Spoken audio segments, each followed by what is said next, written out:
as well. Okay. Okay. Thank you. Thanks, Pete. All right, with that, we will call to order our Thursday, March 4th, City of Kalamazoo Virtual Planning Commission meeting. Thank you all for joining us.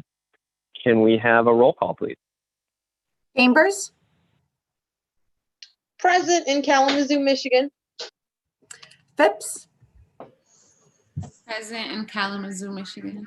Greenman Wright, Present in Kalamazoo, Michigan. Milliken, Present in Kalamazoo. Patelko, Present in Kalamazoo. Pitts, Present in Kalamazoo, Michigan. Bias, Present in Kalamazoo, Michigan. and Wissner. Present in Kalamazoo. Thank you. All right. In our packet, we received an agenda. Are there any changes to the agenda? There are none. Great. Can I get a motion to approve the agenda for tonight's meeting? I move to approve the agenda as presented. Second. Motion by Greenman Wright, support by Phipps. All in favor of the motion, say aye or raise your hand. Aye. Any opposed? Same sign. Okay, thank you. Agenda is approved. We also received minutes of our regular meeting on February 4th, 2021. Were there any comments, questions, concerns, changes regarding the minutes?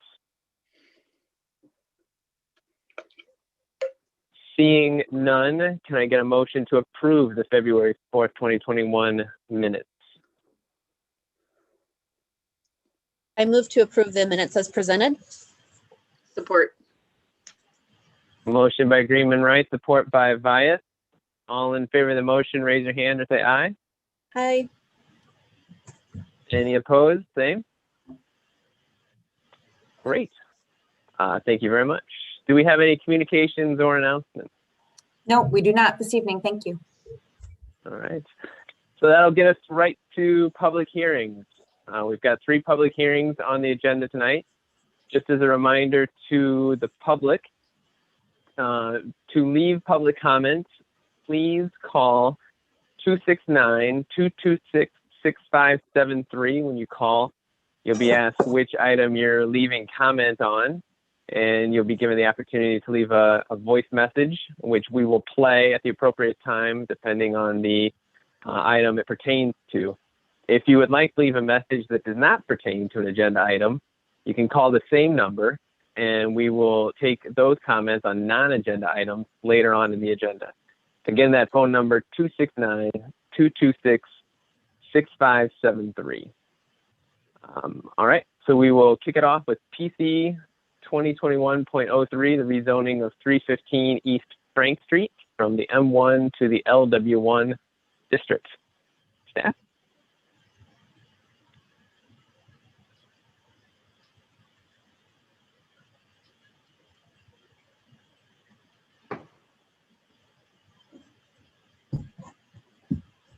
Pete, are you introducing this item? Yes. Okay, great. Trying to get the, Oh, there we go. apologize for that. Just trying to, it's already open. I'm not sure why I'm having to open it up a second time, but so tonight for our first public hearing, we are looking at the rezoning of 315 East Frank Street. And is that now viewable for everybody? Is it blown up showing the, no. Okay. Kind of half the screen. Kind of half the screen. Okay, let me just stop that again. Apologize for that. Okay, it's right there.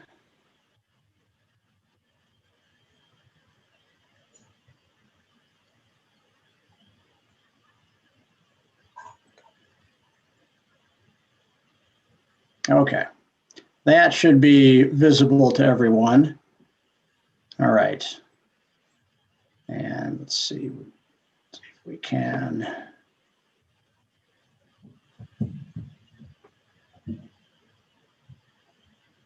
Okay, so our first rezoning tonight is 315 East Frank Street, and we are proposing to rezone this to the Live Work 1 zone. This site may be familiar with many of the commissioners, as this was the site of the former J.A. Richards facility, which spanned from Frank Street almost up to Parsons on this property, and then on other properties that are now under control of the BRA. So looking at the view north of Frank Street, you can see it's been used for snow piling during the winter. You can see all the survey stakes on the site and the adjacent Kalamazoo Enterprise Center in the distance. So the site is 1.4 acres. It's roughly 550 feet in depth. So it's quite a long stretch of property, but it's only 80 feet wide at Frank Street, and then it widens out to roughly 140 feet. This site was acquired by the Brownfield Redevelopment Authority in 2010.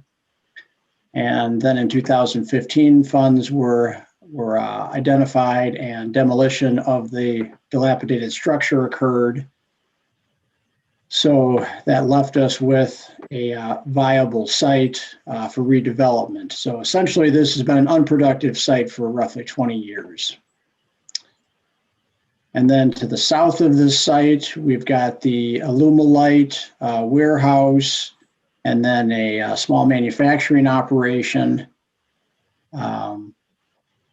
Looking to the east, we've got a single-family home that is currently a rental. There are some other vacant lots. Here, I'll go back to this area for a minute here. So there are a number of vacant lots along the east side of Pitcher Street. Then there's one other house, owner-occupied house, another vacant lot, and then you reach Parsons Street. So it's it's predominantly vacant land on the east side of east side of this property, which is North Pitcher Street. And to the north of this site, there are a few small BRA-owned properties that aren't part of this development. And then you reach Parsons Street. Beyond Parsons Street is this Sprint Communications facility. And then there is the Enterprise Center you can see to the left in that image. Looking to the west, we've got the building that houses Factory Coffee, as well as a few other buildings there that are planned for renovation. There's also, this property to the east also includes the parking lot for the Enterprise Center, as well as vacant acreage south of that I believe they're going to expand the parking lot along Scudder Court for the Enterprise Center. So quite a bit of things in the works around this site. It doesn't, the area itself doesn't look very active at the present time, but there is a lot in the works. And, just to tie in, when we start talking about the zoning, the area to the west has already been rezoned to Live Work 2. And the reason for Live Work 2 is that it also includes the Kalamazoo Enterprise Center, which is all of the former Gibson Guitar Factory and all the businesses they've got in there. So that's a little more intensive. Plus, they've got plans for additional development there that will, that'll fit better with the Live Work 2. Now, to the south of this site, let me just bring up the current zoning here. So you can see this is the Live Work 2 area that was rezoned in 2019, and then down south of East Frank, that's Live Work 1 presently. So that was rezoned at that time also. So you can kind of see how this tie-in occurs with the proposed rezoning tonight to Live Work 1.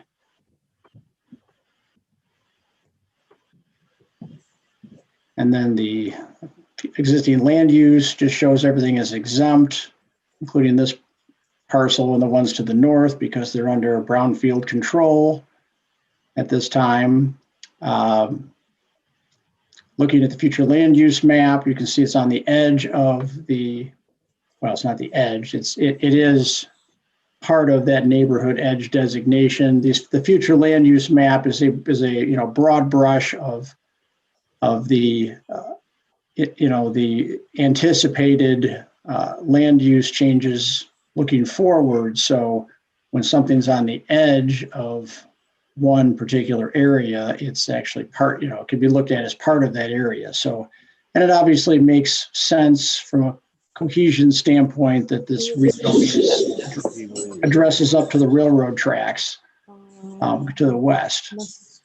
So, so again, you can see the amount of area involved in this rezoning, and this is also going to be part of a rezoning of other areas of the north side. So there's a bigger picture plan that is in the works, working with this north side plan that's been created, the north side neighborhood plan. There's other underutilized manufacturing zoned areas of the north side that are going to be rezoned. This particular rezoning tonight is kind of moving ahead of that because of the project is moving at a pretty good pace, and our city initiated rezoning is not going to occur in a timely manner to keep up with Mr. Bogan's timeline for moving this forward. So to kind of wrap this up, as I mentioned, the subject property was acquired by the Brownfield Authority in 2010. The structures were demolished in 2015 to ready this for redevelopment. So the city has been looking forward to a future use for this site for a long time. This rezoning does align with numerous strategic vision goals. Those include, complete neighborhoods, from providing housing on this site with this live work zone designation, as well as business opportunities. So the economic vitality is also touched on. The Northside neighborhood plan supports rezoning of the manufacturing to mixed use. As I mentioned, this is another piece of that puzzle, just like the rezonings that occurred in 2019 with the property to the west and to the south. Again, this does align with the future land use map, and the rezoning will support residential units and commercial spaces that are part of the 2025 master plan and the Northside neighborhood plan. So that's our brief rundown on the background here. I will turn this over to Mr. Bogan to talk a little further about the project involved. Good evening, directors. Good evening. My name is Jamari Bogan, as Pete said, and Pete, thank you for the awesome introduction. I'm the CEO of Bogan Developments. I'm aiming to redevelop 315 East Frank Street. This site is an acre and a half, as Pete mentioned. It's south of the Gibson guitar plant, and the Hard Rock is coming soon, which is really exciting. And east of Factory Coffee. This phase that we're talking about will be 4 duplexes, 8 residential units, 4 market rate, and 4 affordable. The mixed use space will have 2,000 square feet for youth development and 500 square feet for an owner's unit. We'll also have a community garden and bike racks on the site. My partners are in construction management are AVB, and architectural and design, Tower Pinkster. And I'm nearing a partnership with the YMCA of Greater Kalamazoo to bring a child care service for kids aged 3 to 5 to the neighborhood. I want to rezone this property, Live Work 1, from its current use and classification of M1, which is manufacturing, which does not allow us to build housing. And in our new use, we will create a mixed income neighborhood, promote healthy food options, better education outcomes, and create curiosity in children, because we can't be what we don't see. And so I'm excited about this project. And I plan to put the shovels in the dirt July 2021. So any questions, I would love to answer them. I'm really excited. I hope you guys are excited. It's going to be it's a great time to be a part of this community.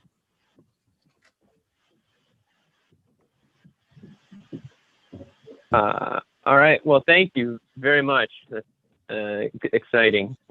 Does any commissioners at this moment have any questions for staff or for the applicant? Yes, I have one. Yeah, Mr. Phipps. How you doing? Yes, Mr. Bogman, you said that you'll be, you want to break ground, July 20, of this year? Correct. Great. All right. How long do you think that this project, will last? Just estimated time. The construction part of it or the overall sustainability?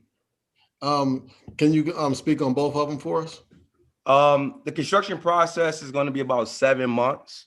Mhm. The overall sustainability of the project, I mean, I hope 200-300 years from now, we're still looking at those pretty buildings and my children are inheritance of them. You know, that's the whole goal of this project, to be sustainable and really create a neighborhood that has inclusivity in it, of multiple incomes and a lot of people walking and talking and having a good time. Okay. All right. Thank you. Thank you. Any other questions at this moment? Mr. Chair, Yes. I did want to mention that on the community engagement that Mr. Bogan received mailing addresses from us and reached out to adjacent property owners, as well as talked to Maddie Jordan Woods about this. So we did not receive any feedback in opposition to this rezoning. Thank you. Excellent. Mr. Bogan, how did those conversations go? They were great. I mean, I think everybody is looking for something new and exciting to come. I mean, I think Pete kind of touched on it, but for over 20 years, you know, there's been nothing kind of vibrant in that area. So talking to the adjacent owners, the city's a big owner of a lot of properties there, but just talking to the owners, they were really, really excited about what's going on and what's going to take place. Excellent. Seeing no one jumping up with a question at this moment, this is a public hearing. So have there been any messages or comments left on this item from the public?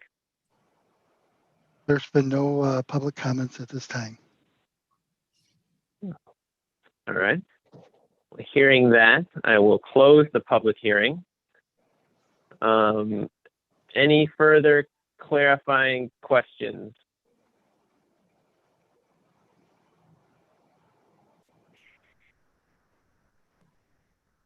If not, then I'll look for a motion to recommend approval of the rezoning of 315 Frank Street from the M1 Manufacturing District to the Live Work 1 LW1 District.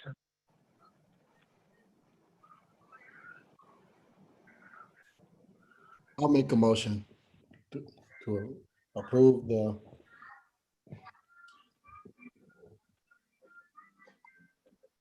Approve the rezoning? Yes, I'm sorry about that, but yes, No, that's all right. approve the rezoning. We got a motion to recommend approval of the rezoning to the City Commission. Support by Chambers. Excellent. All right, discussion. Anyone have any discussion on the motion? I had a question, but then my computer, I think, glitched or something. I don't know if y'all can hear me okay. Okay, I didn't know what the name of the building or the project was, or if I missed it, because it kind of just has the codes and the addresses as far as right now, and then your company name, of course. The name of the company is Bogan Developments, and the name of the project overall is going to be called Zone 32. Very good. Thank you. I'm glad we got your question in. Ms. Phipps. Any other discussion on the motion?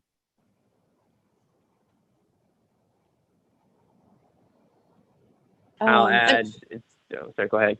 Oh, I It's just am green and really right. excited. I'm really excited about the project. There's been a lot that's been going on in that section of the north side. And I think it's a really great use and a really great company that's Kalamazoo grown and Kalamazoo focused. So I'm really excited that as a planning commission, we can really enable what the Bogan company is doing. So best of luck, and hope that this is the first of many rezonings.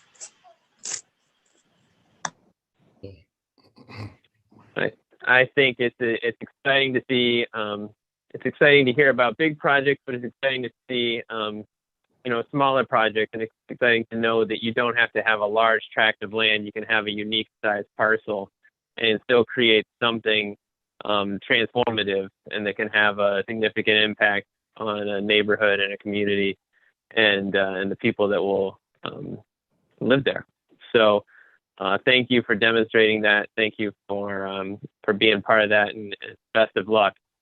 And I'll add that I affirm what's in the staff report, and in terms of compliance with the future land use plan, and consistency with the Northside neighborhood plan in terms of the proposed rezoning.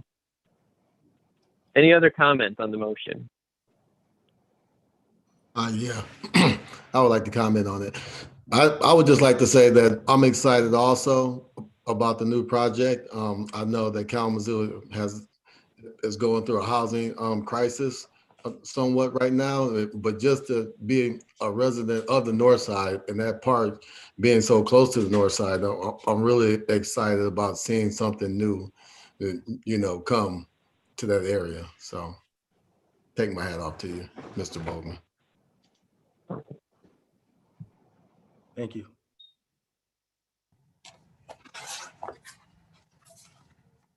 Anyone else? Don't want to cut anyone off. If not, can we have a roll call vote on the motion, please? Wissner? Sorry, yes. Yes. Bias? Yes. Pitts? Yes. Patelko? Yes. Milliken? Yes. Greenman Wright? Yes. Phipps? Yes. And Chambers?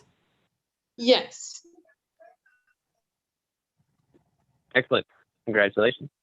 Thank you guys so much. And if you guys have any questions, want to be a part of it, want to ask me questions, please contact me. I love to talk. I love to have input from the community. So thank you guys for your time. I appreciate it. Have a great night. Get some good rest.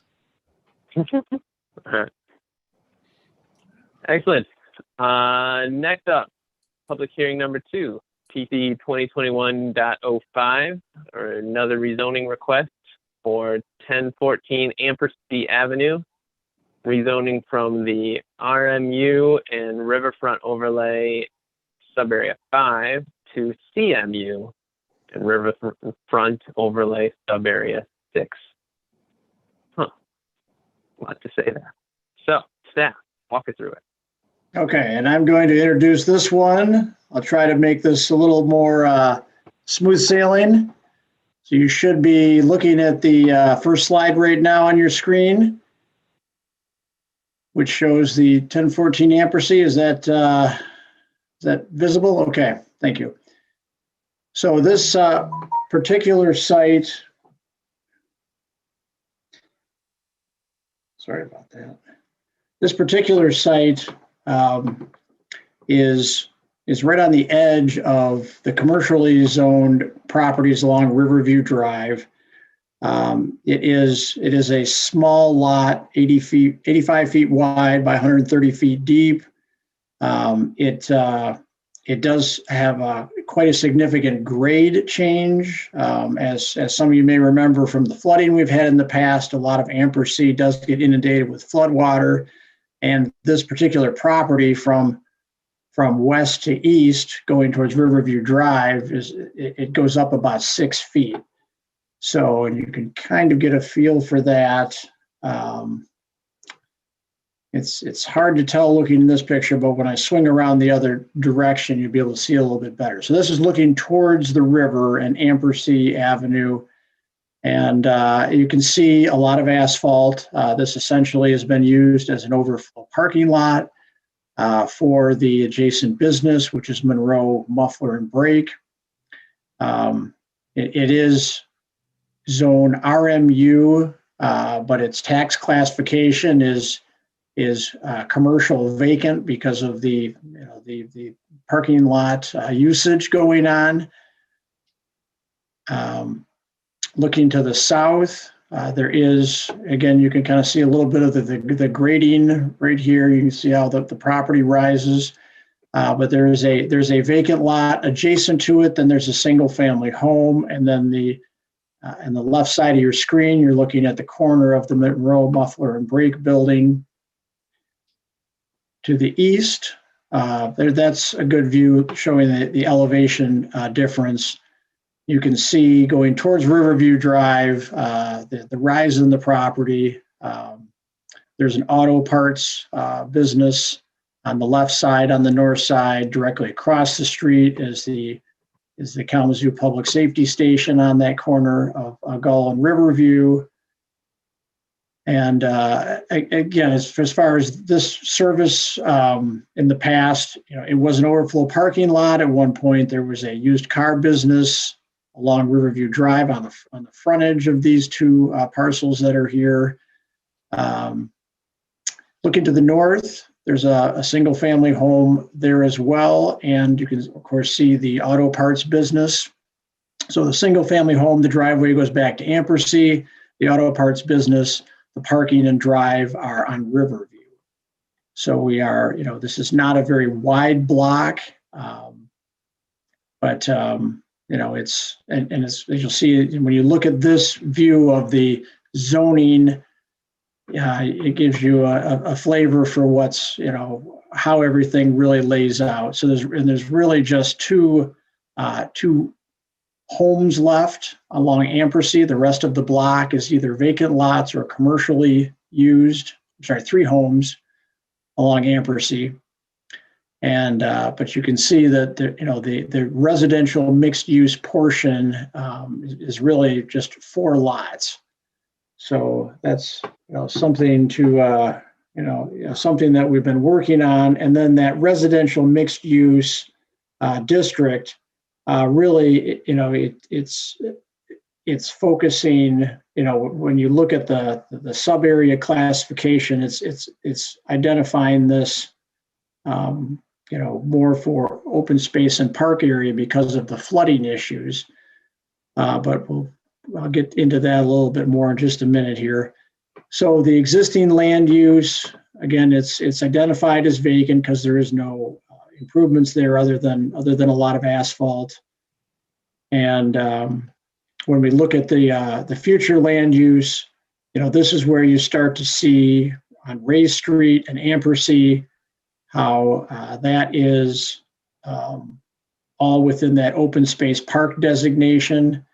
And that's really, where when we get into, just to explain the sub area classification, that's where the specific standards that apply to, that segment of that zone district are all spelled out. So that's why we have the mixed use district sub area 5. And, we're moving, we're making sure that when we move a property, we also have the corresponding sub area, which has the use table that applies to what sort of land uses can go in that area. So it's that's where the sub area comes in, because this isn't an overlay. This is all part of the Riverfront Overlay designation. But the areas shown on this map that are closer to the river on Ray and Ampersee are designated on the future land use map as open space, and that is because of the flooding that's occurred. it doesn't make sense to continue to encourage more commercial development in those areas. It's not environmentally responsible. It's difficult to maintain infrastructure that gets inundated with water regularly. So we've, designated this area accordingly. However, this particular block and this particular property before you tonight, elevation wise, most of it is not receiving that flood water because it does rise as you get away from Ampersee, and the property owner is looking to develop it, and the building will be at least 50 feet back from Ampersee. So all the structures on the property will be towards the, as far to the east as possible on the Ampersee lot, and then there'll be a separate building on the Riverview Drive property. So it's looking at two commercial businesses, potentially moving here. But this rezoning paves the way for other commercial uses as well. So with that being said, the property owner did, Courtney Jackson was going to speak in just a minute.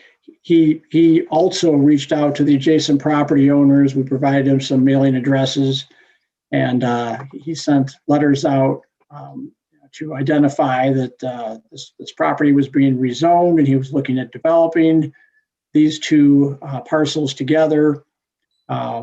We did not receive any feedback from his outreach, nor did we receive any feedback from the notices we sent to the property owners within 300 feet of this particular property. So that's been all positive. And to summarize what we're looking at here tonight, the subject property has been utilized as an overflow parking lot for years. The land use on the block between Ampersee Avenue and Riverview Drive is predominantly vacant property and commercial lots. There are a few residences left, and this development won't hinder those residential uses, or won't, shall I say, add to too much intensity, because the main traffic flow can still go out onto Riverview Drive. It does not need to go out onto Ampersee, because this property and the adjacent one at 1023 Riverview Drive are being developed together. So that's all going to be one site plan. So so that's a benefit to the residents along Ampersee. The rezoning aligns with the future land use map, as I talked about, and the property is not within the natural features protection overlay, which is also significant. Part of the reason for that is the high ground. The rezoning will allow for additional commercial development along Riverview Drive, and that's in part because the vacant lot that sits in front of this along Riverview Drive is quite small in size. So this, putting these two parcels together really provides something that can be moved forward via the site plan review process and meet all the city development standards. So that's a big plus. And the rezoning does support elements of the strategic plan for strategic vision goals. It promotes business development, job creation, and environmental responsibility. So with that being said, I will turn it over to Courtney Jackson, the property owner and developer for this project, to say a few words. Thank you. Thank you, Mr. Eldridge. I appreciate that. I am having some technical difficulties with my phone, so if I do go out, just let me know. I am interested in redeveloping the corridor there. I'm a longtime resident of Kalamazoo, and the property has been vacant for several years, and I think that the revitalization of it would bring great business to the corridor area, as well as, new employment. There's been several new companies that have sprung up in the area, and I want to be a part of that new revitalization. I think that what Peter was saying as far as the flooding in the area, I think that if we properly produce the properties, then I think that wouldn't be an issue. I know that one year we had a really bad flood, but I think in the long term, if properly prepared for that, it wouldn't be an issue. I'm really excited too about producing these properties. It's something that I think would overall just be, really spectacular for the area. Like I said, I've been a resident for years, and I've seen some of the areas like this area that, people utilize it just for a dump. They'll take their things and just leave it there. I think that this would make it beautiful and bring, new business as well as employment. I appreciate your time and attention to this, and giving me the opportunity to make some change in our corridor. Thank you. Does anyone have any questions at this moment for staff or for the applicant? Mr. Chair? Yes. If I may, the agenda packet did include concept drawings showing the development of the site with a small building towards the Riverview Drive frontage, which would be a proposed coffee shop, and then the back building that would contain offices and the mobility business that Mr. Jackson is looking to open up here. So that is in the packet. I didn't show any slides on that tonight because I wanted to focus more on the surrounding land use and the consistency with the zoning. But those are with the packet. Thank you. Sure. My one question with that was, is the intention that these would essentially, I guess I don't know. I didn't look at the GIS. Is this one parcel or are these two parcels? There are two parcels. Yep. I'm sorry, go. Okay. Oh yes, there are two parcels, but the parcels are connected. They're back to back to each other. And although this isn't site plan review and it doesn't necessarily pertain to the decision making, is the intention that they remain connected with access from Riverview Drive all the way through? Yes, there's access from Riverview as well as access from Ampersea. Okay. I had a question, maybe for city staff. In the recommendation, it said that the area or the street wouldn't need to be rezoned again, or be available for future. How much more room is available or for future land use, I guess, or the street in general? I'm sorry, how much of available, you mean because of the vacant lots that are out there? I'm sorry, I'm not quite understanding. It's okay. I guess it said that it'll be rezoned for future use. And I wanted to know, like, was there ample amount of space for other projects, or if other people wanted to come and do the same type of building layout? I think that there is ample room for other businesses. The back half, which is Ampersea, that's the bigger half of the property.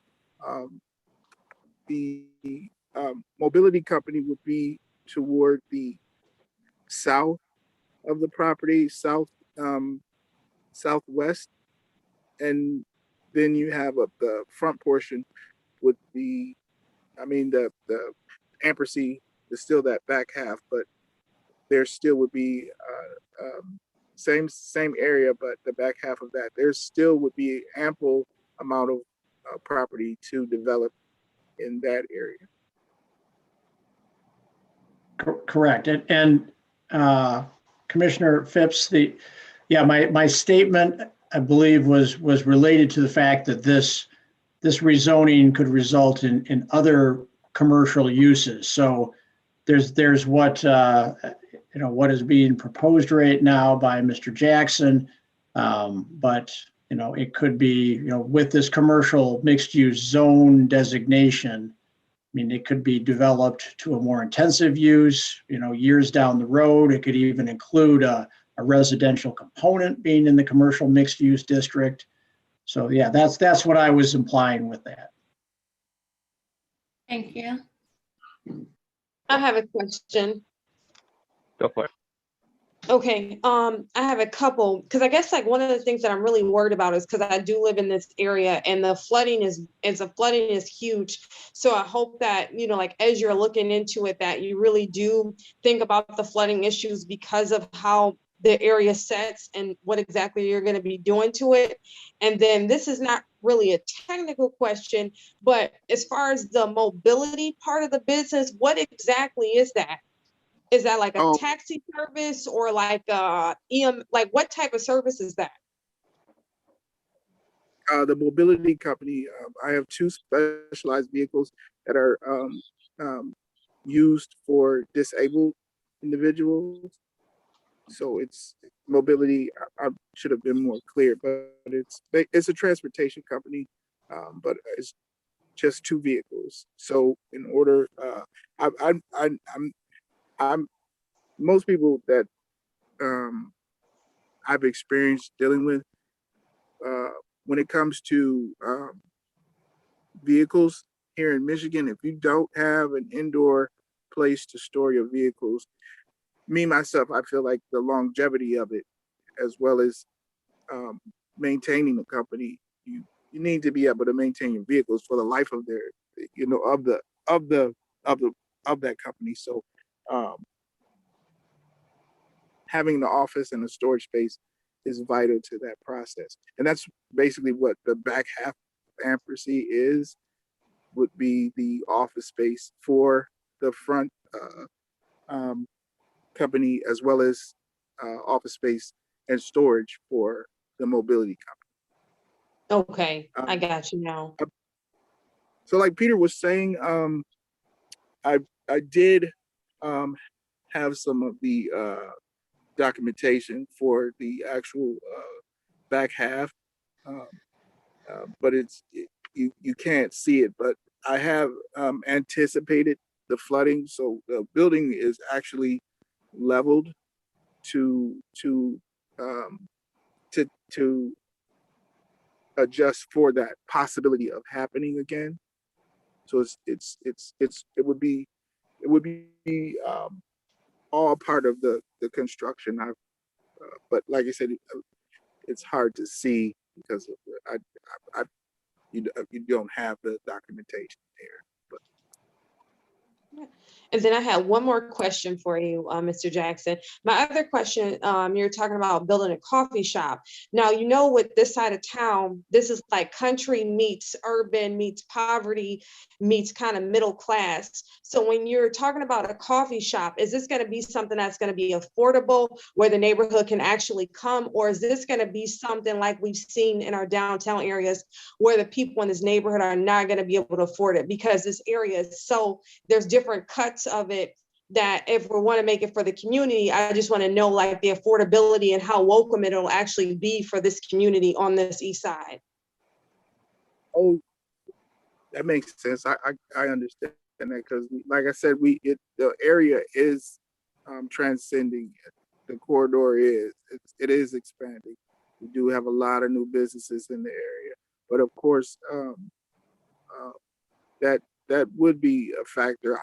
I've been running my company for several years.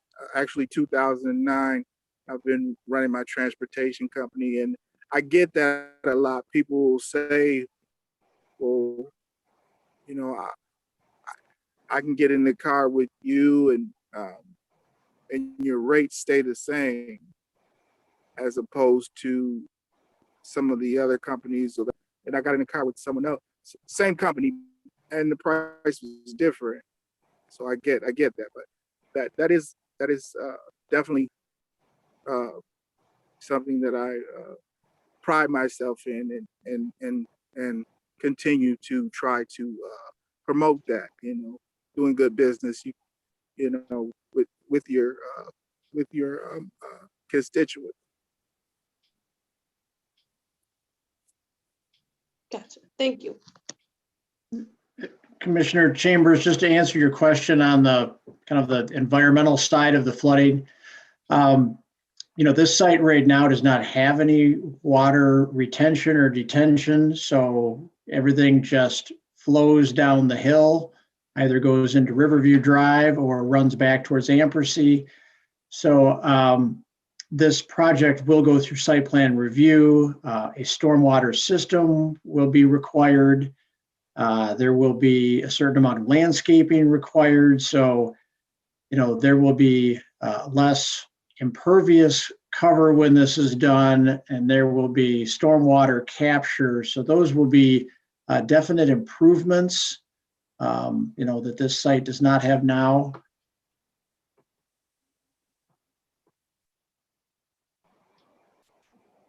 Great point. What other questions do people have at this point?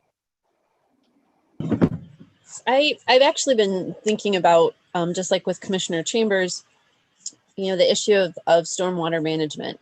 I'm wondering if it's possible to split off the back half and have that remain zoned parks or open, so that there is complete impervious cover.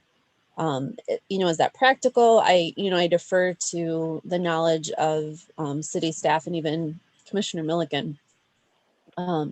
Is that a practical solution to enhance the management that's going to happen through the site development?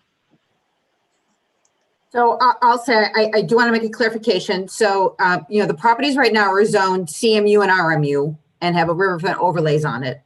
That block of Ampersee Riverview Drive has a mix of future land uses, including commercial up on Riverview Drive, and a couple of the parcels in the back on the block that fronts Riverview Drive were noted as park open space, because the block to the closer to the river was that. And I think that designation just got pulled over the street in a couple of places.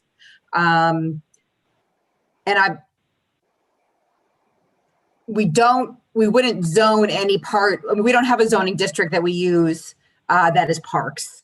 So, I just want to make sure we're being clear between the future land use designations and the zoning code. The parcels, nothing will get through site plan review without a very detailed review of stormwater and making sure that it meets all the stormwater requirements. And knowing where it is, it's going to be reviewed very carefully as to what it can do. And I think it's a good point now that with it being concrete, with no system, but right now everything is just hitting it and running off. And I think that when you look at these two parcels, the front parcel is zoned correctly for what this gentleman wants to do. It's just a little bit small. The parcels, it constricts, the full range of businesses that he has. And so adding the back half to that provides some flexibility. But I don't believe that the businesses, I believe that there will be space left over when all is said and done, looking at the conceptual plans as well. But in terms of requiring it, I don't think that's something that we can do. I'm sorry, that's a really rambly answer, but I wanted to kind of clarify that and then talk about kind of the rationale. That makes sense. It was a rambly question, so touche. It was great. Thank you. One thing that might help, we can look in the zoning ordinance, and it's very easy. You look at the chart and you can compare RMU and CMU, and you can kind of tell the difference, and you can see what the implications of rezoning are. But when you throw in this sub area thing, it gets a little muddy and confusing. So can you describe someone what could happen now without rezoning on an RMU sub area 5 parcel, and then what does sub area 6 mean?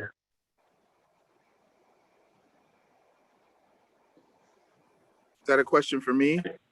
No. I was like, wait a minute. Do you want me to take this one, Christina, or you? If you have it pulled up, if not, I have it pulled up. So whatever you'd like. I don't have it pulled up yet. Okay. So I can talk about it a little bit. So I will say that the Riverfront Overlay is something that's going to be going away as we update the code, because it provides a layer that's a little bit confusing. Well-intentioned with guidelines, design guidelines, a lot of form-based code standards are in it, depending on which district. And in terms of 5 versus 6, I want to do one thing first. I'm going to very quickly share my screen if I do have permission. So can you guys see the map in front of you? This is in the zoning code. And I'm pulling it up because I wanted you to see, overlay 6 covers Riverview Drive, with the exception of these little these little set of parcels that are clumped into 5, which goes all the way back. So, this parcel in particular is kind of in a spot that's been split, which makes it hard when you are working to develop a larger area. So I just wanted to point that out. Sub area 5 is intended to be used for park areas and open spaces along the Kalamazoo River.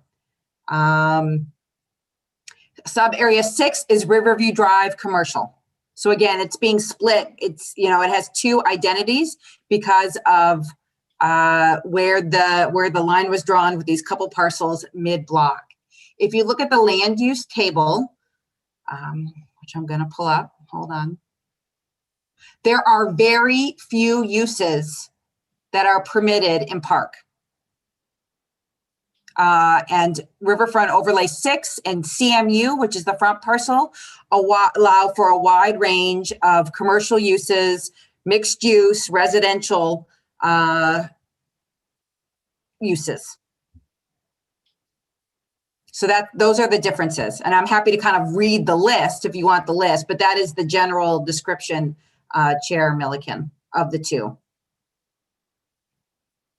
Okay.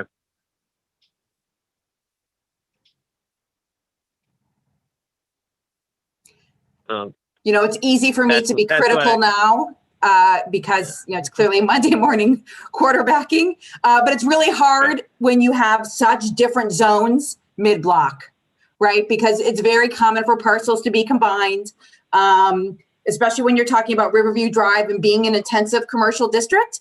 It wouldn't be uncommon to pull the properties behind it in, or the adjacent properties in, to satisfy the requirements of that large scale commercial district.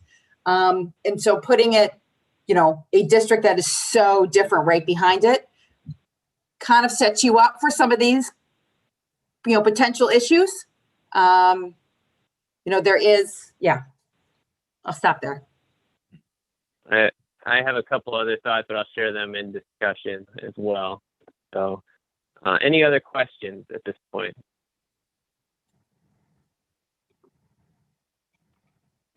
All right. Do we have any public comment on this issue? No public comments at this time. Excellent. All right. Hearing that, I will close the public hearing. I suppose one last chance. Any other clarifying questions? If not, you haven't given me enough time to get back up here. Then I'll be looking for a motion to recommend approval to the City Commission of the rezoning of 1014 Ampersy Avenue from, try this again, RMU and Riverfront Overlay Sub Area 5 to CMU Riverfront Overlay Subarea 6.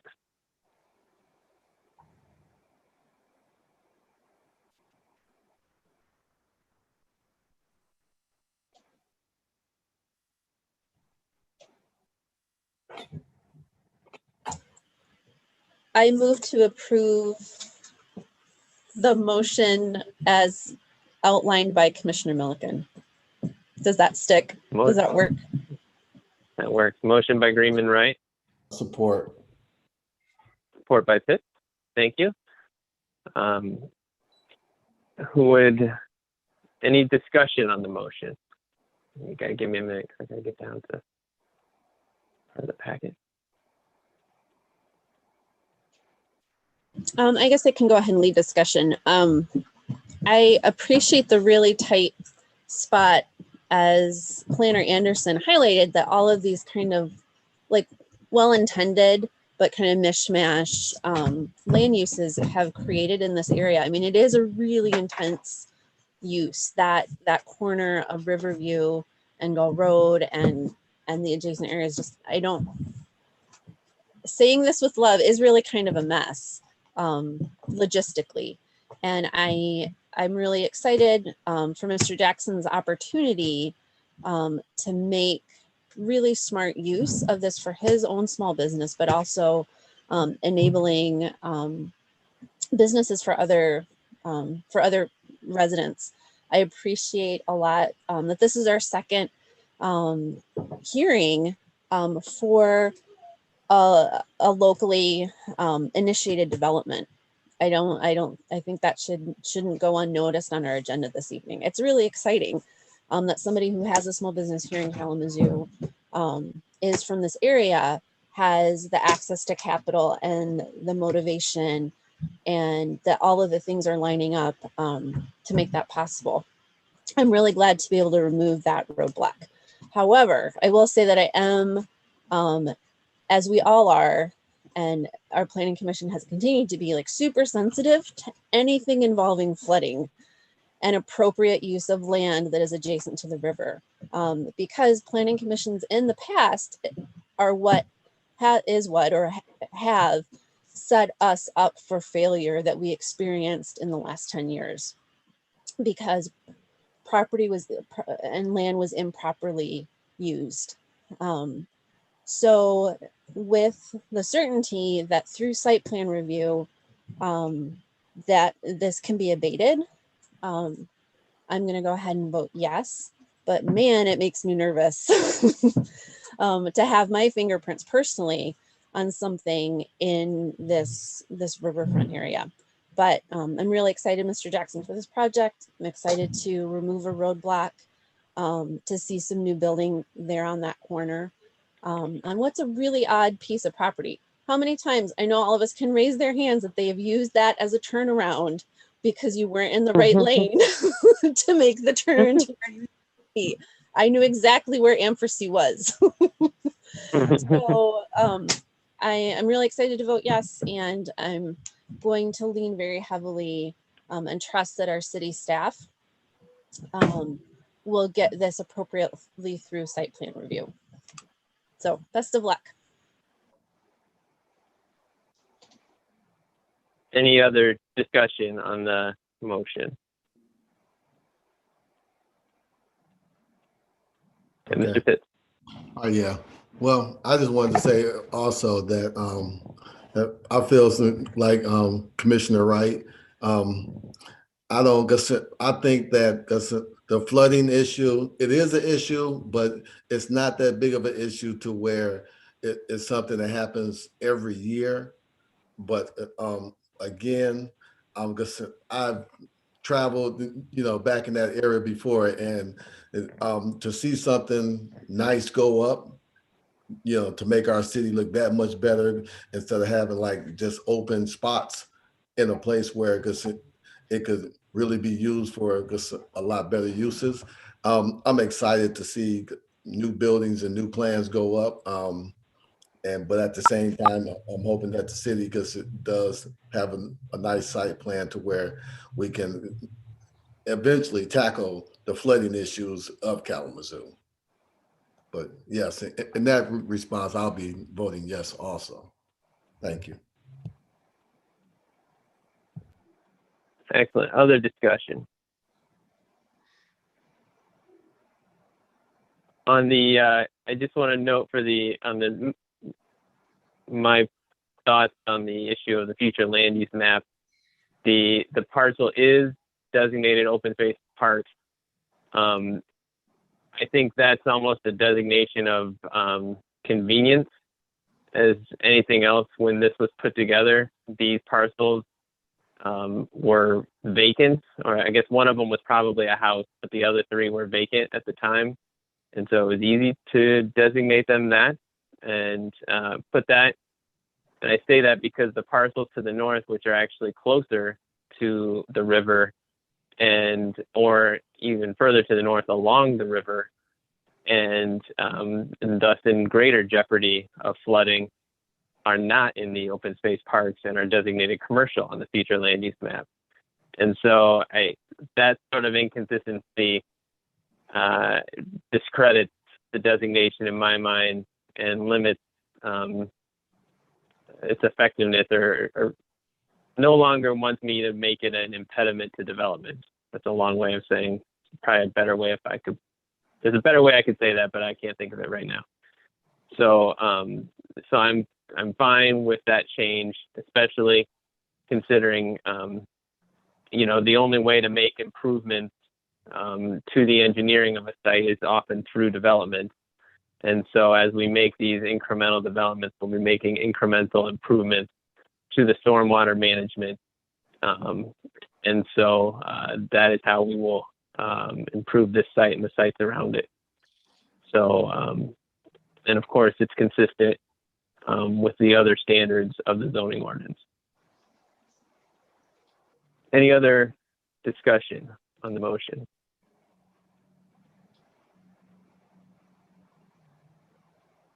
Okay. With that, can we have a roll call vote, please? Chambers, No. Phipps,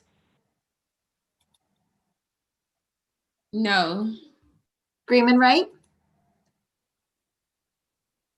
Yes. Milliken, Yes. Patelko, Yes. Pitts, Yes. Bias, Yes. Wisner. Yes. Motion passes. Great. Thank you very much. That goes on to the City Commission then. Thank you. Okay, moving on. Our next item, PC 2021.06, the vacation of Garden Street right-of-way adjacent to 924 Russell Street.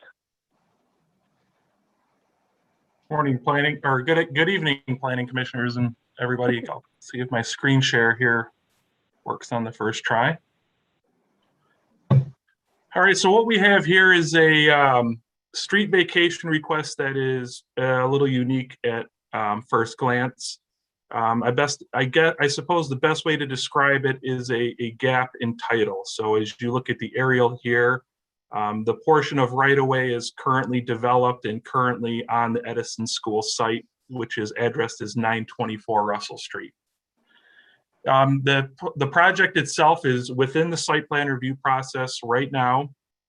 We've already had one meeting about it, and we're working out the final details on that site plan. The Kalamazoo School District, in their due diligence of the surveys made up of multiple parcels, found a gap of unclear title of the Garden Street right-of-way, which when originally platted existed west of Russell Street. So here's the aerial of that, and then in our own record search, we found that there was a reference in the City Commission meeting minutes in the year 1911 to refer it to, at that time, something called the Streets Committee. The Streets Committee minutes do not exist, so we weren't able to provide a chain of title on our end to those minutes. So that's why we have a street request that is involved with a built property. The term for this type of road is an unimproved roadway. Usually you'll see them in a field, but in this instance, we've got a building built over it.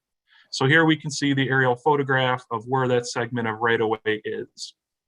And at the time, the reason it's a little stub is because there was a mill pond at the time. Get it full screen there. And here is a photograph of the end of the western segment of Garden Street, looking at where it would have extended. You can see that the school is there. You can see the street sign, there's Garden. This view is looking west. Here is a view of Russell Street looking north. You can see Garden Street on the right where the street sign is, and then that segment of land would continue into the building there. And here is the view looking south down Russell Street. The extension in question would be to the right side of the screen. So here is the current zoning map. The large square there makes up the Edison School property, with the hatch being the segment of Garden Street. The entire school is zoned RM15, and the zoning largely matches the land uses around it, with the exception to the north there on Jackson. There are a number of houses. And the site plan review is for complete reconstruction of the block. A little bit later in this presentation, I have a quick snapshot of what that will look like. Here's the future land use map. Tax exempt is because it is a school district.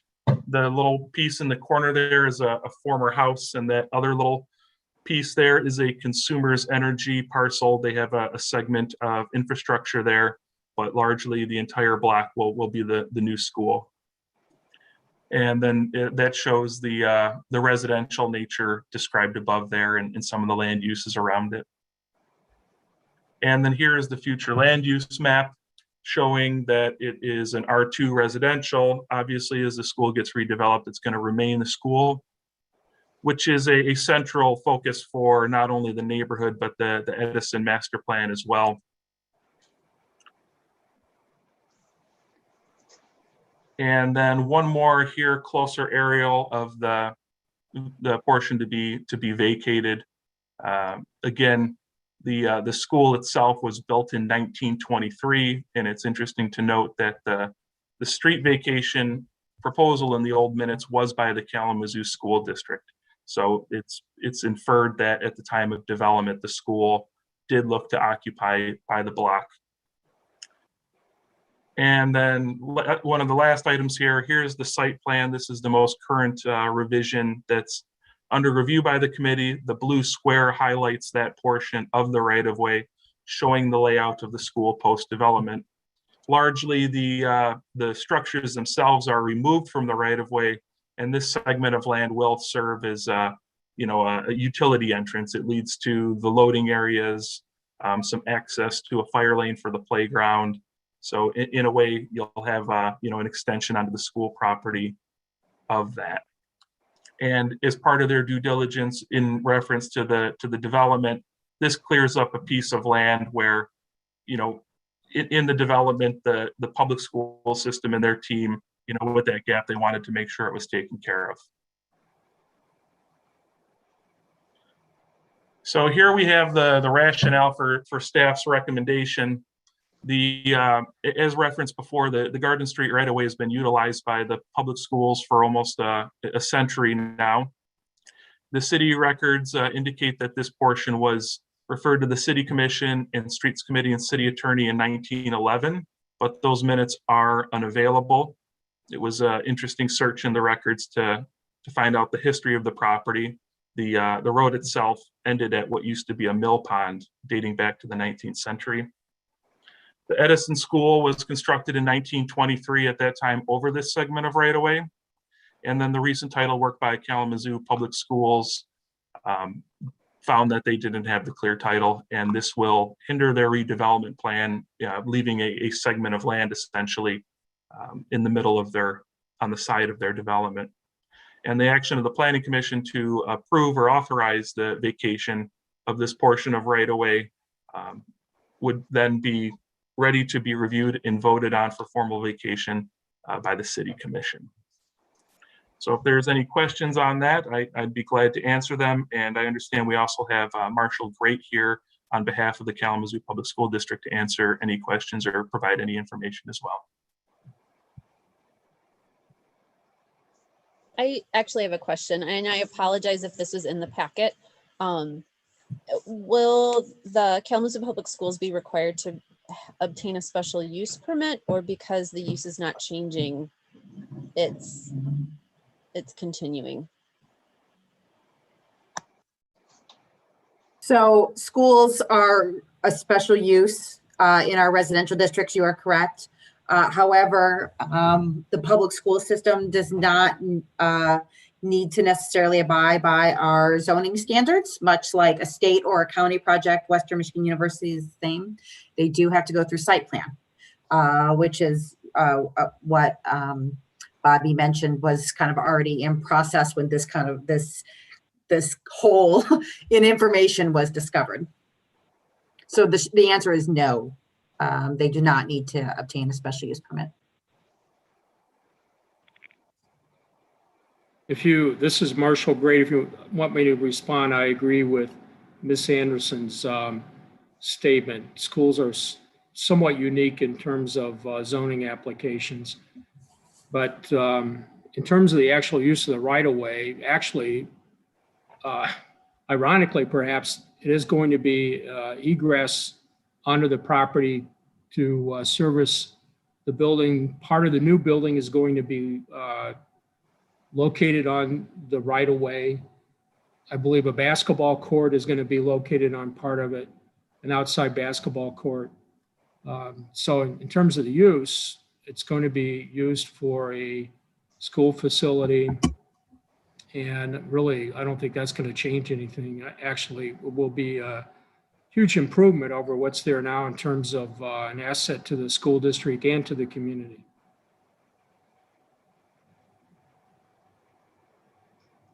Great. Any other questions for staff or the applicant? And feel free to speak up if you have them, because I can't see everyone's faces, which is fine. But just because this is my last meeting, this is for my own personal edification. And that of the Planning Commission. So does KPS occupies the same category as like WMU precisely? Okay. Thank you. And for those, I guess, because the screen is shared and not everybody can see everybody's face, I was nodding to Commissioner Greenman right in that. Yes. Thank you. And it is an outlier where I believe the Enabling Act requires site plan review because of the utility connections, street connections. However, the zoning standards such as setbacks, building height, things of those nature, largely my role on the site plan review committee.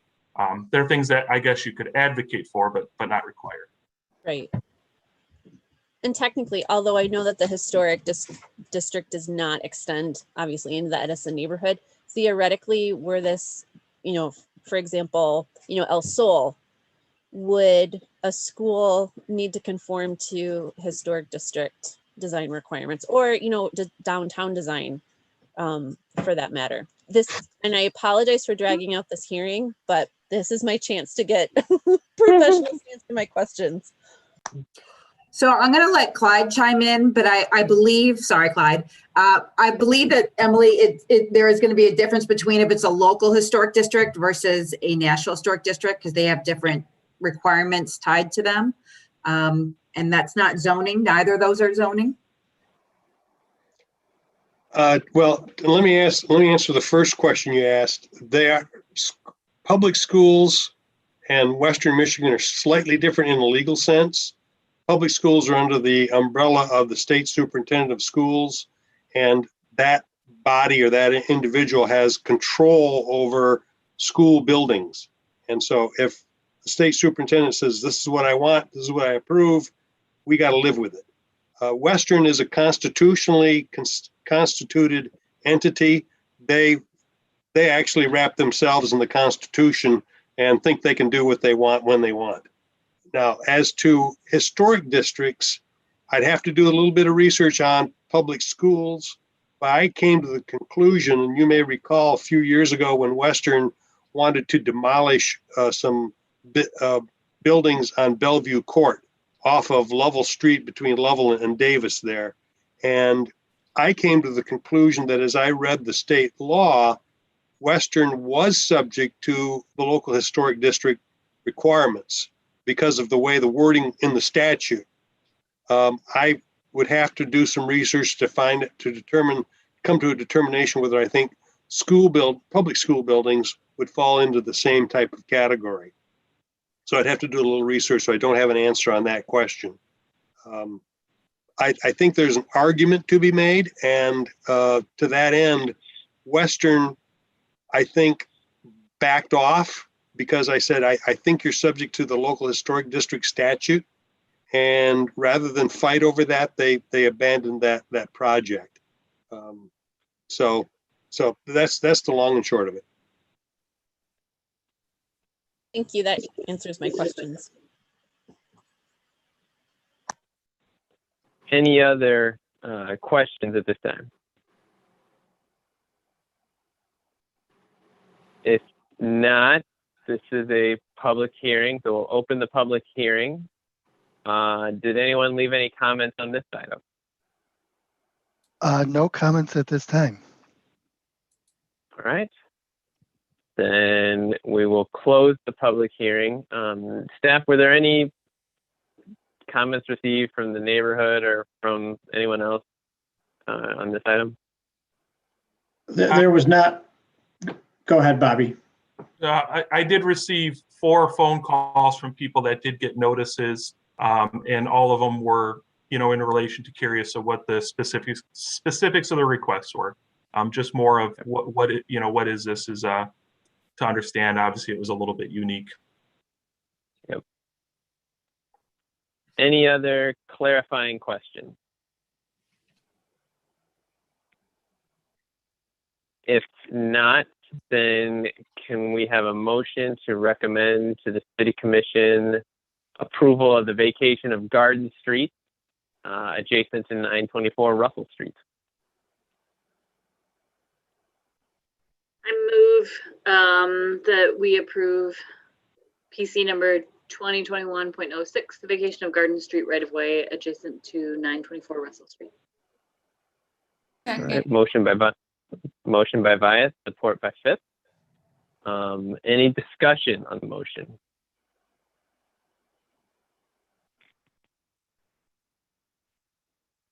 Not actual discussion, but this is a cool piece of history that's been unearthed, and it's fun to get to see it in action and have a little play in what goes forward with it.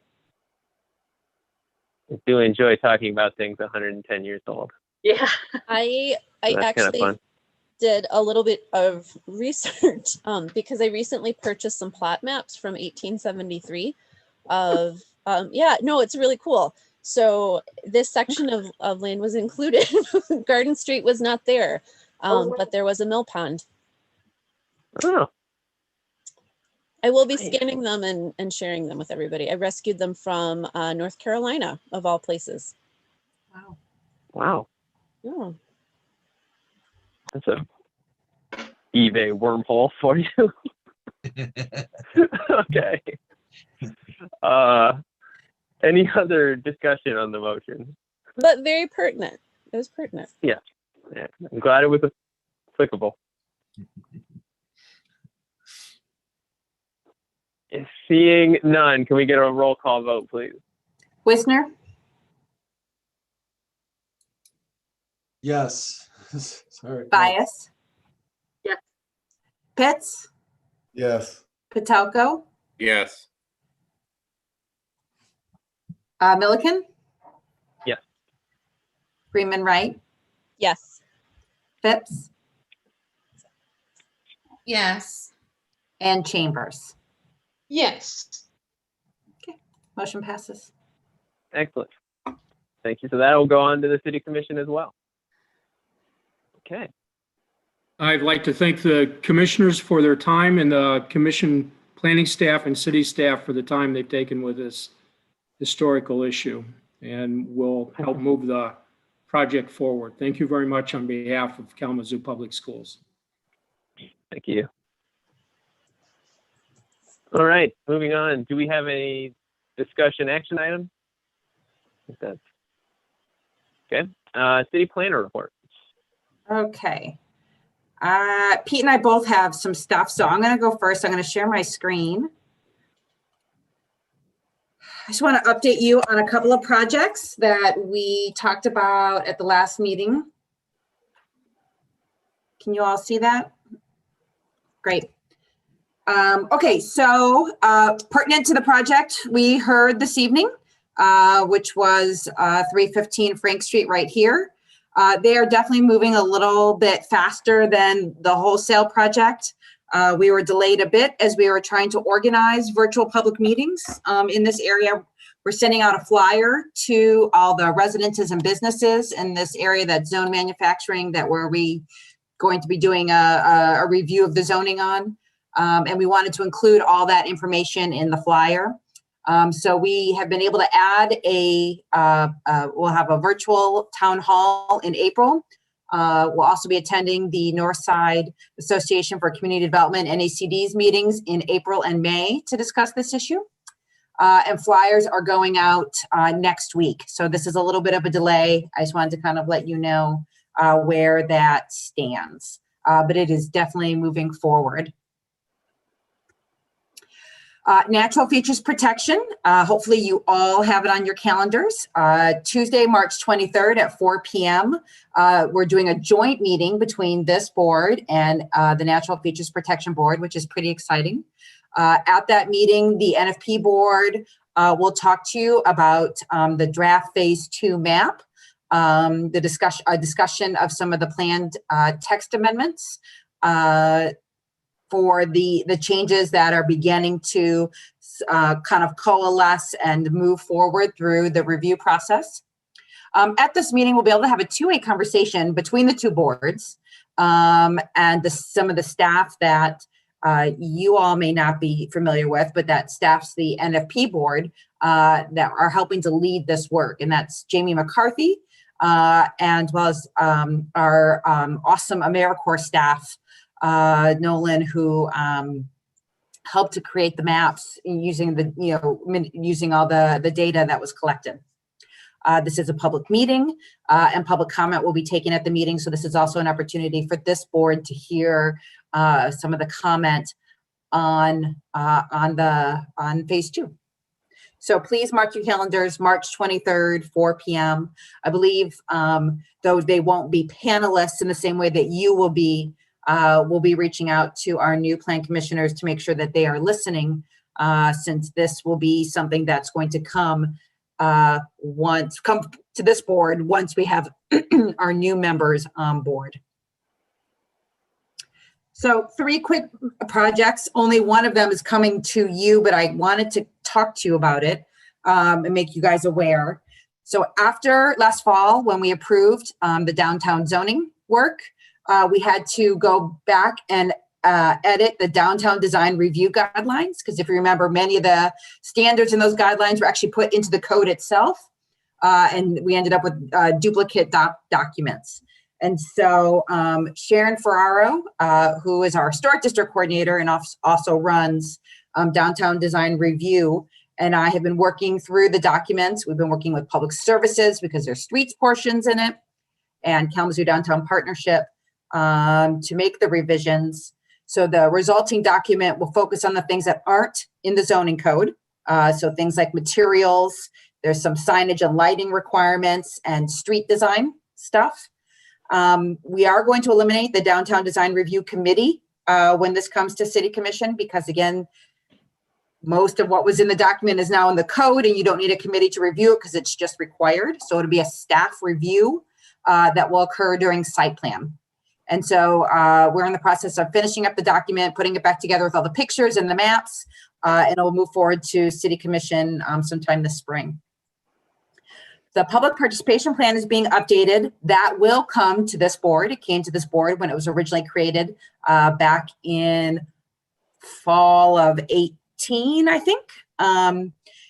The state of Michigan has designated Kalamazoo as a redevelopment ready community. And part of that is having a public participation plan. So we're in the process of making sure that is up to date, particularly the toolbox. With COVID, we've had to rethink about how we engage. And so making sure that we are including all the tools, as well as, what can you do? What are your options to kind of reach the same audience? If it has to be virtual, it has to be in person, trying to make ourselves more flexible. We're also discussing kind of our internal community of practice, meaning when, we have multiple departments in the city that are forward facing and that do engagement work. Planning, all of community planning and economic development, public services, we partner with them to do a lot of engagement. Parks and Rec does their own engagement. Other departments do their work, and to make sure that we are working efficiently together and going out. If one department's going out to a neighborhood, do we know to bring the flyer for Parks and Rec for their upcoming meeting, just to make sure that we aren't stepping on each other's toes. And that we're reaching all of our audiences efficiently. So that is something that's going to come through this board and then ultimately to City Commission. And then finally, this is pretty exciting. This is an internal document really, but we wanted to let you all know about it. We are in the process of creating a street design manual. We've hired a consultant team, Smith Group, to work with public services and community planning and economic development to create this document. What this will be is it's going to be based on the street types that are in the master plan. And it's going to provide us a kit of parts to make sure that when we are redoing a street, we know, based on where it is, what the street type it is, who the street is serving, what needs to be included, right? Does it need to have bike facilities? Does it need to have transit? Does it need to be, all travel lanes? Who does the street serve, and what are the pieces? And if we say it needs a bike lane or bike facilities, is it a bike lane versus striping? There'll be, definitely a component of equity involved in this. We need to make sure that our streets are serving everyone. So really looking at land uses and who's around our streets. Because ultimately our streets are a fixed asset, right? We have a certain amount of width, and that always means we need to make decisions on who gets the priority service. And so this will kind of help to lay out all of those things. So predominantly going to be a document that we use in-house for our work. But if a large development project comes in and is putting the sidewalk or the street back together, we'll have a better guide for them to say, this is what you need to do. When you're done. And so we are very excited about that. We should have that done this fall. And I'll be happy to do a presentation on it for those that are interested. The last tidbits are Katie Riley, who gave a presentation at the last meeting. Her last day with the city was last Friday. We're all very sad. We have posted the neighborhood activator position and should hopefully not have too big of a gap before we have that position filled. We are pretty excited. We're pretty close to being able to hire a transportation planner. Those interviews are planned for the next week or so. And so that will just kind of help our capacity to make sure that we're getting all this work done and making sure that's being done well. So that is the city planner's report.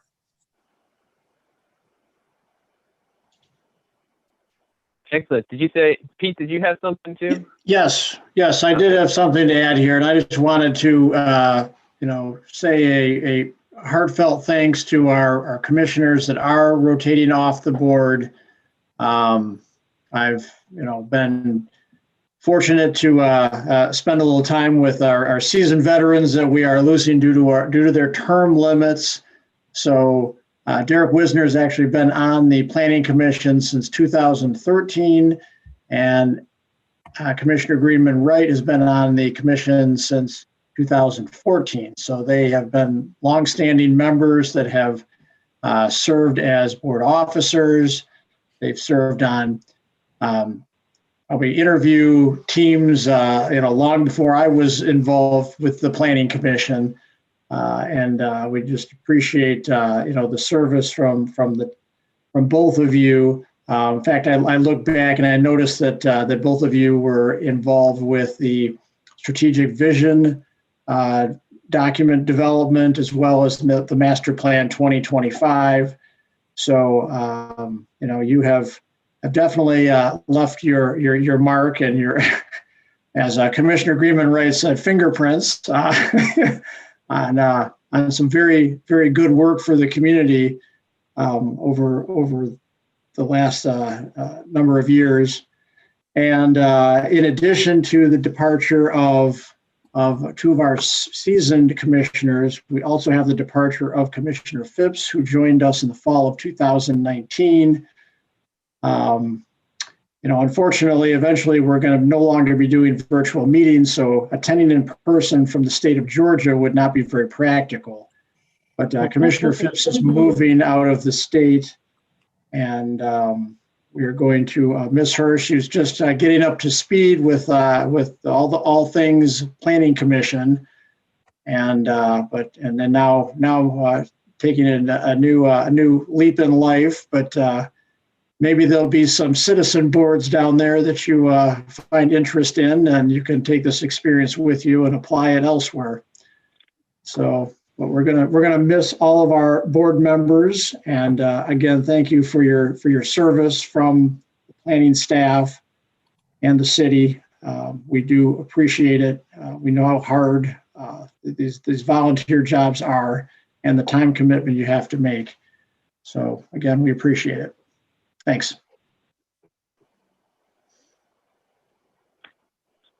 Thank you, and we'll have planning commissioner comments later, so I'm sure we'll have a chance to all speak on that. But thank you, Christina, for your update as well. Those are good updates, and appreciate knowing the status of those important projects. Are there any additional public comments on non-agenda items? No, there are no public comments right now. Okay. City Commissioner, Mr. Irvin. Well, I just wanted to say I appreciate the update from the planning director about the upcoming meetings, especially the joint meeting between the NFP board and the Planning Commission. That is freighted with lots of implications, and so I hope we have good intention, good public participation in that meeting. It's a lot of precedents are going to be set coming out of that kind of work. So I appreciate the heads up. I got my calendar marked. Good. Good. Thank you. All right. Planning Commissioner comments.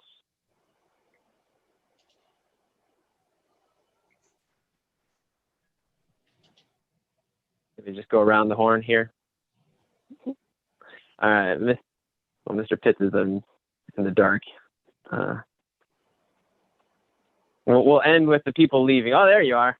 All right, Mr. Pitts, why don't you kick us off? Okay, kick us off with the people that's leaving.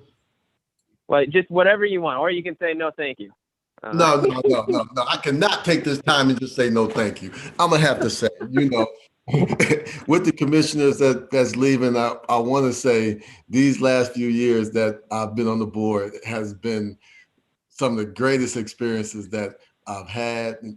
I think again we've had like the best panel of commissioners I've ever seen. And so it's been an honor to work with you guys, and I look forward to possibly seeing you on different ventures, throughout Kalamazoo.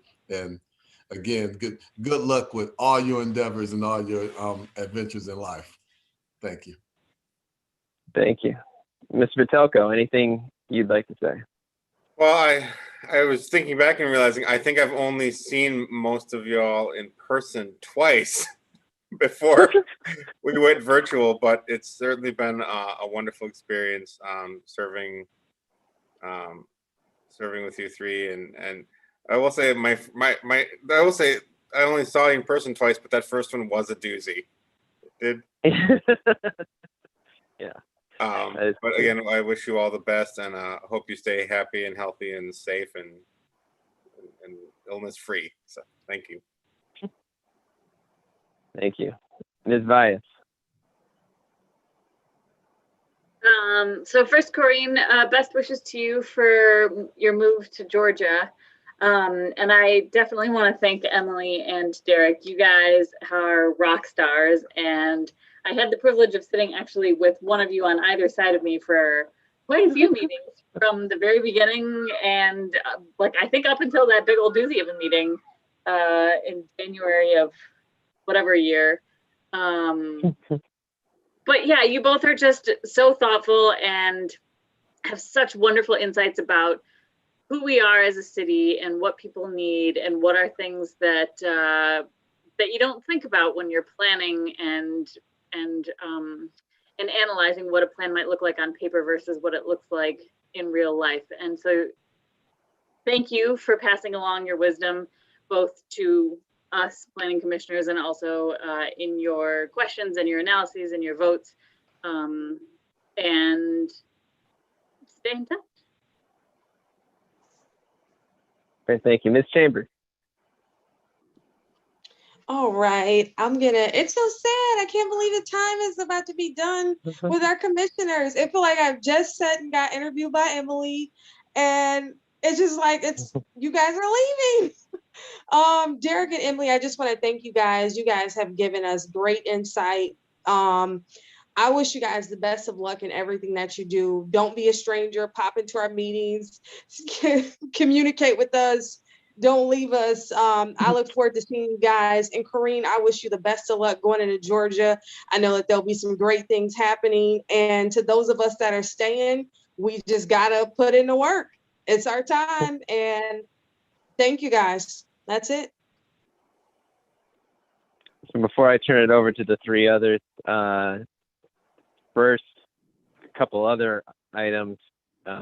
I'll just reiterate the NFP joint meeting, especially for those of us sticking around.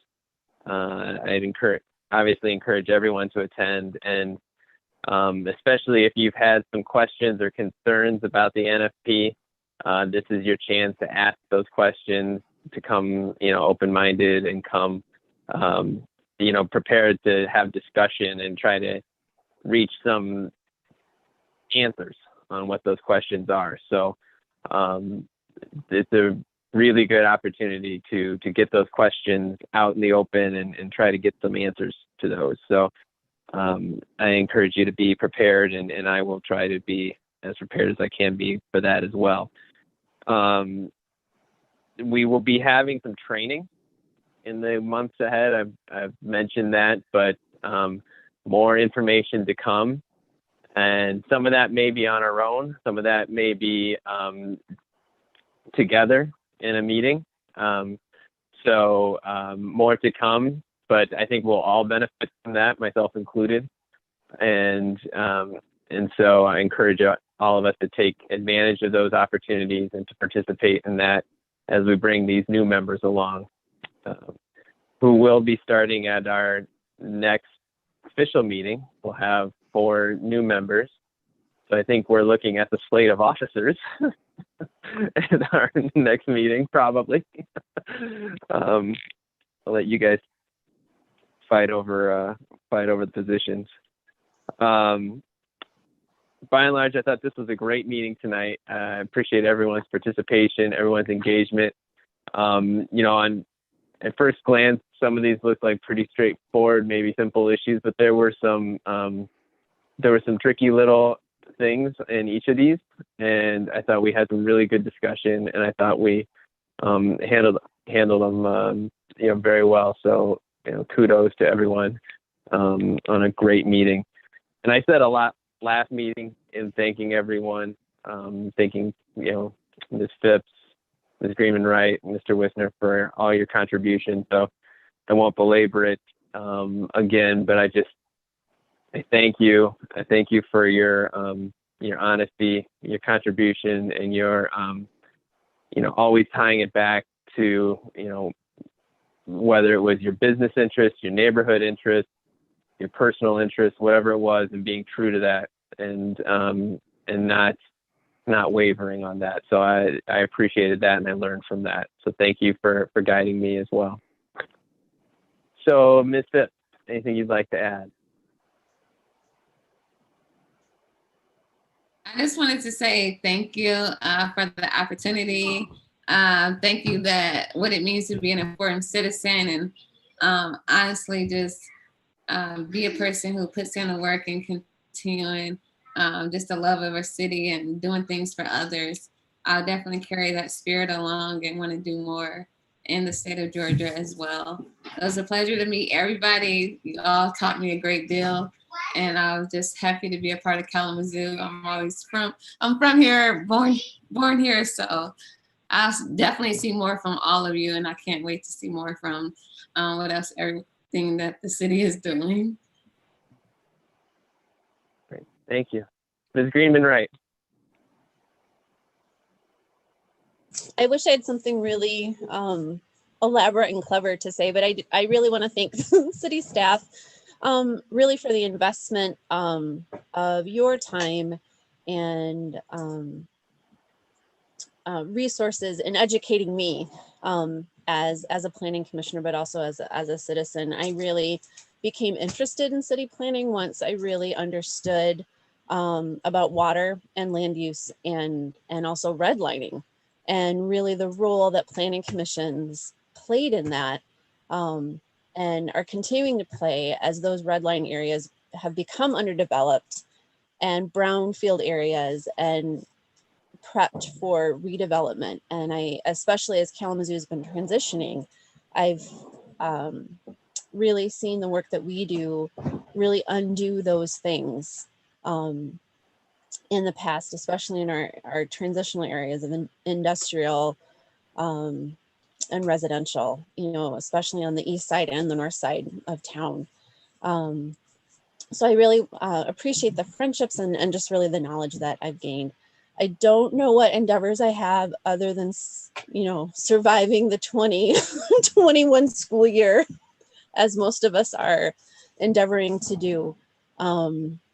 My family is going to really appreciate having my undivided attention for, you know, 12 more hours a month. So I don't really know what's next, but I really appreciate the wisdom of our city staff and kind of our hive mind of commissioners that we share. I was kind of doing the math, and Derek and I have gone through 3 city planners since we've been on the city commission. I was like, man, that's really great growth, but I'm like, I don't know if that's so good.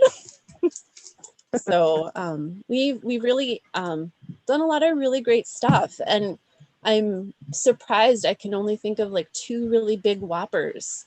So that was my highlight. I think the car wash will be the be all end all of my planning commission tenure. Other than being like my quotes being taken out of context by the Kalamazoo Gazette, because who would ever guess that? I really did not say something smacked of a secretive agenda, and that still comes to haunt me. Anyway, thank you so much. I've really enjoyed working with Christina and Pete and former planner Baucom and of course Rebecca. So thank you so much for allowing me to participate and have my hands on some really incredible city work. And actually, Clyde, you're my favorite city staffer, and I'm gonna really miss your wisdom. Thank you for answering my questions and not thinking they're silly. Great, thank you. And Mr. Wisner, take us home. Last but not least, it's been fun. It's been an interesting journey, and I've learned a lot, and I'm happy to have had the opportunity to take part in so many discussions and you know, interesting topics over the years. You know, I came on when city planner Augustine was touting the Planning Commission as being a really interesting and place to be, and sold me on it. And here I still am in 2021. So I think in any other circumstance, having this many commissioners retiring at the same time might give one pause. But I can honestly say, with the commissioners that we have that are remaining, and having interviewed those that are coming on starting next month, the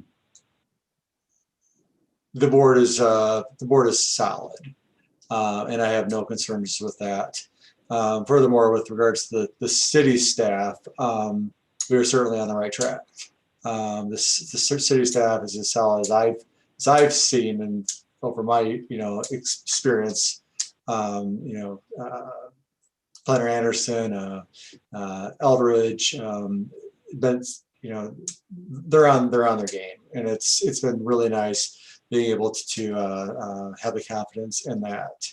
And I too really enjoy Attorney Robinson's wit and way of explaining complicated legal matters in a way that is not only I know, smart. I'm able to understand it, but it's also fun, and I can remember it weeks later, which is kind of fun. So I'm going to miss it, but I'm also going to enjoy my extra few hours a night on Thursday nights. So it's a mixed bag. So you'll see me around. I'm not going anywhere. So it sounds like you guys have actually been through 4 city planners. If you were Augustine, so right, Augustine, Lamb, Kick. And now Anderson, just to kind of. I knew there was another one. Yep. Lamb for a brief period. Yes. Wow. Oh. Good. You're going to have to stick around.